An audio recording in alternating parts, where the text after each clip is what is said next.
All right. Let us know who we got in the Chicago Way today. What's up, y'all? It's your girl Sonta, checking in with Chicago Way. Ah, yes. Oh, and Guap, and my boy Guap in the building. All right, shout out Guap, shout out Guap. That's the one with the dog face. Yes, right? that's my son. Aww. Big Guap, not the little one. Definitely not the little one.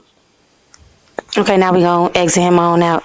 Oh wow. His uncle go ahead, cause he gonna be barking. Well, no, he not. Yeah, I never say never. Yeah. Yeah, but yes, 2025. I said I wanted to change a few things. I said I wanted to upgrade a few things, and I said I wanted to do a whole lot of things differently. So I wanted to start off doing something that I've never done before as far as interviews, and that is interview an R&B artist. Not someone who plays with auto-tune, but raps, but an actual R&B artist. Periana. And who better to start off with than Sonta?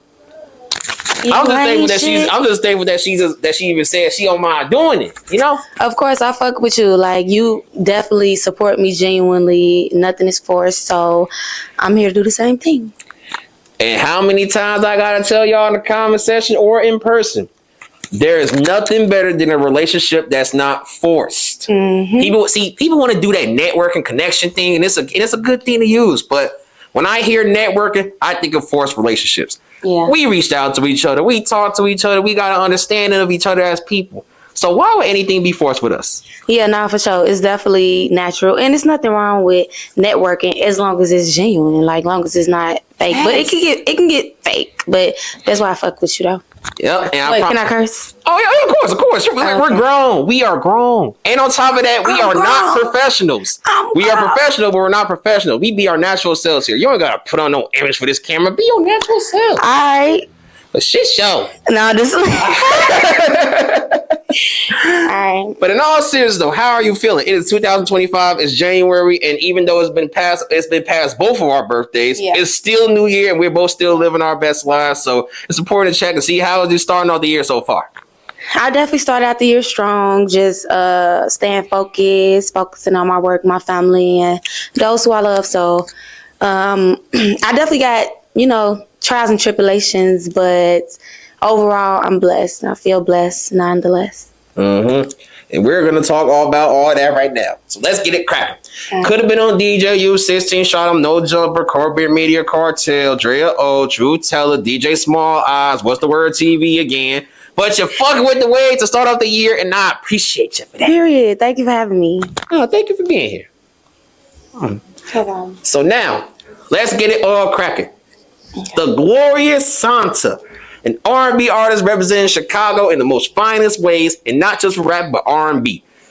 And not only that, she's mainstream. She is someone that touched radios and touched millions in different cities and countries. But still, we got a fan base who isn't aware of you, but not so much aware of your origin story. So let's take it all from the top for a little bit one more time. Okay. Where in Chicago are you from? I'm from the Hundreds. I was born and raised pretty much in Jeffrey Manor. And then I moved from there when I was 10. I moved to Roseland, 119. So, yeah, I'm Wild Hundreds. Ah, yes, the Wild Hundreds. I love that area. I really do. I promise you I love that area. There is nothing I love. Nah, I take that back. I love a lot of things, but I love Roseland. Okay. Now, with Roseland, that is often an area that is not spoken of publicly, because I haven't got a chance to interview a lot of artists from the Hundreds. You're really the first, if I'm not mistaken. Really? Yeah, you're really the first. That's so cool. I'm glad you're opening the door for Roseland artists to step up to me. Period. But let's talk about Roseland. Growing up, was there a lot of roses? Hell nah, I ain't never seen a rose in Roseland. Maybe painted on the wall somewhere, but for sure, no. For sure. But I'm the Rose from Roseland. Let's talk about Roseland though. Like, what was life growing up in Roseland like for you? Was it beautiful? To me, it was. But it was crazy. Like, it was it's not normal, but like the normal, like, hood life. Like, I'm with my friends, you know what I'm saying? We walking around, like, looking for our little boo things. We like flirting with them, going to the park. Baby mamas, baby daddy drama, wives, husbands, fighting. Like, it was all type of shit going on. But I mean, it ain't seem bad to me at the time. Actually, none of that sounds bad. Yeah, it was just the trenches. Yeah, you would be surprised at how often people will talk about the trenches and make it seem like it's a bad thing. I mean, I wouldn't ask to be raised or come from nowhere else. So, like, to me, I feel like it taught me, you know what I'm saying, street smarts. It taught me, like, how to maneuver in the world. Like, you know what I'm saying? Ah, yes. It wasn't, like, all good, but it wasn't all bad. You know what I'm saying? Thank you. See, a lot of people make it seem like it's a shame to come from the quote unquote trenches, but I keep trying to tell everybody the same thing J. Cole said. It's beauty in the struggle. And that's something that you realized. Yeah, for sure. Like, it's bad things that came with it, bad experiences, definitely bad like lessons or things that I had to unlearn. But ultimately, like I said, I wouldn't choose to be from nowhere else. It made me who I am. Mm-hmm. And just side note here, before I ask about your school life and everything, did you see the meme that I ended up posting about Roseland? Mm-mm. All right. Now, I play with AI from time to time with another artist. Oh, no. Another blogger, The Birds of Chicago. Salute to my boy. And we created Disney-themed areas. And Roseland was one of them. Oh, my God. So you want to see a Disney-themed version of Roseland? Sure. Okay, let me pull this up for you real quick. Mm-hmm. Oh, let me show you. This is what I did to Roseland. Oh, that's cute. Yep. Y'all see this? This is what I did to Roseland. I would have loved to it look like that. Mm-hmm. But from what I've heard, Roseland is not like this. It's not like that at all. Like, I don't know. For sure.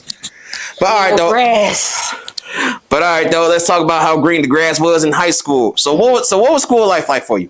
So I went to Finger. Finger? Yeah, I went to Finger. All 4 years. But like when I was a sophomore, I had got sent away.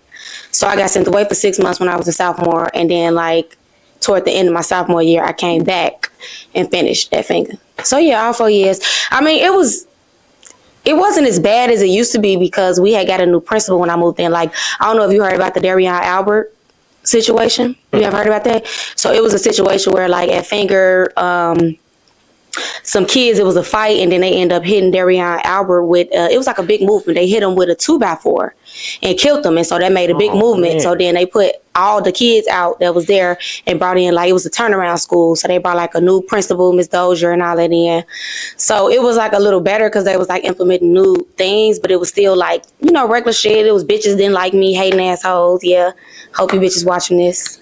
But it was cool. I was smart. I'm smart as hell. So it was a breeze. As you should be. And I don't see why anyone would not like you. I don't see it. They didn't. Okay, so it was like a group of girls that didn't like me, and all of them, the thing that they had in common was that their boyfriends liked me. But that's the truth. And that's what they had in common. As a matter of fact, forget about that. What did you do when you found out that information? I mean, I knew, but like I went my whole 4 years in Finger without having sex with one person in the school. So they didn't like me because their boyfriends liked me. Their boyfriends wanted me and they respected me more than them. Like I didn't have to have sex with them to get the respect. So some of them hoes, they ain't like me, whatever. Okay, then that's them problem. They probably should have left the boyfriend. I mean, yeah, hey. Okay, that's clear as day. But overall, but I wasn't on that though. Like I wasn't like flirting with their boyfriends. You made it very clear. Yeah. You made it very clear. They were just some hating assholes, some of them. Okay. Well then, we ain't gonna spend too long talking about this then. With that being said, any final remarks you would like to leave about growing up in the Roseland area and your school life? That I definitely I just want to shout out to the people that I lost from that area. My first love, Cordray. Lyrics, she wasn't from Roseland, but we was there. Missy, who's all in that area, and I just want to say that like you can make it out, that shit, and it's beauty in it, so I always see the beauty. Like I miss them moments, them real moments and whatever. So yeah, it was love. And And like I said before, it's beauty in the struggle, and that's what you found out. Yeah. But all right, though. Now let's chop it up about this. Now you just mentioned, mentioned your ex, and may he rest in peace. You've spoken on him plenty of times. Yeah. So we don't gotta get too deep into that story and everything. But and also I don't know if you noticed recently, but a few other artists that I've interviewed, they have recently told me that they don't lost their loves as well, and that was their first time ever dealing with that. Yeah. And you're someone who turned a tragic situation into a motivational life story. And for them, they never dealt with anything like that. Like, they might have dealt with death with friends or anything like that, but I don't think they ever dealt with losing a significant other. So, like Cowboy, he recently told me he had to deal with a situation like that. Heard about people losing their best friends and grandfathers from time to time and everything, and how they handle that. But it's rare that we ever hear artists ever talk about losing their significant other in relationships and everything. And that actually did just catch me off guard. So how do you handle that one? Because I don't really hear many people talking about how they handle that. I try to keep myself busy, bro. I try to keep myself working. Right before this interview, I did a song. Literally, I was there. I'm a workhorse now, like more than ever. You know, like I'm just trying to like. So for artists like him or anyone else, what's your message to them as far as like being able to heal and live their life still to the fullest? I would just say, like, I'm not the type of person to tell somebody like it's gonna get better. But what I will say is all scars heal. It's just still gonna be a scar. Like, you know, like the scar is gonna be there, but it's gonna heal. And that's all I can say. All right, bet. And for you to still be reflecting on this scar that you done dealt with years ago, do you feel like at some point that you done finally healed overall from it?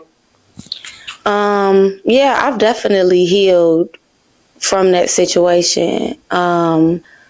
But it still left a scar, like, you know, just on my love life and on the way that I view men and think about men and just the trauma, you know what I'm saying? So, like I said, it's still a scar there, but it healed pretty much, yeah. Mm-hmm. And any final remarks about him before we move on? Shit, long live Lele, forever. Shit show. All right, and now let's get into this. First R&B artist I ever talked with as far as the interview, and we're finally going to talk about R&B music. Mm-hmm. So this is the first time. So we're starting to wave off right with Period. This. So with R&B, first off, you make glorious songs. Thank you. For that. You're more than welcome. And recently you dropped an album called Beautiful Chaos. Yeah. Now, when I think of the word beautiful, I think about plenty of things. I think about roses. I think about women. I think about a city, water on a beach, snow in the wintertime, all type of shit. But when I think about chaos, I think about destruction, buildings on fire, buildings destroyed, storms, all type of shit. And somehow you turned that into something beautiful through music. And as I listen to the music, I hear nothing but beautiful songs.